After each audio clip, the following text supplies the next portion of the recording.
மயிலாடுதுறை மாவட்டம் சீர்காழி வட்டம் கொள்ளிடத்தில் தமிழ்நாடு துணை முதல்வர் திரு உதயநிதி ஸ்டாலினின் 48வது பிறந்த நாளை முன்னிட்டு கொள்ளிடம் மேற்கு ஒன்றிய திமுக மற்றும் சென்னை செட்டிநாடு சூப்பர் ஸ்பெஷாலிட்டி மருத்துவமனை இணைந்து இருதய அறுவை சிகிச்சைக்கான இலவச சிறப்பு மருத்துவ முகாம் மற்றும் இரத்த தான முகாமை நடத்தினர்.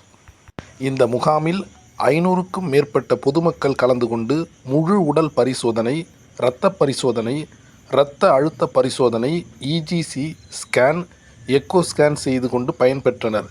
15க்கும் மேற்பட்டோர் இலவச இருதய சிகிச்சை மருத்துவமனையில் அனுமதிக்கப்பட உள்ளனர்.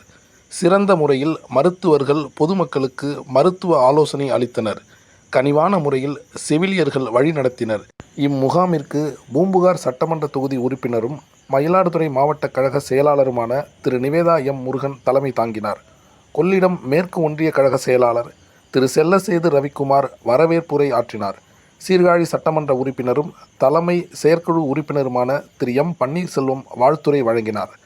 மயிலாடுதுறை முன்னாள் சட்டமன்ற உறுப்பினர், மாநில விவசாய அணி செயலாளருமான திரு ஜெகவீர பாண்டியன், சீர்காழி கிழக்கு ஒன்றிய கழக செயலாளர் திரு பஞ்சுகுமார், ஒன்றிய குழு தலைவர் கொள்ளிடம் திரு ஜெயப்பிரகாஷ் ஆகியோர் கலந்து கொண்டு சிறப்பித்தனர்.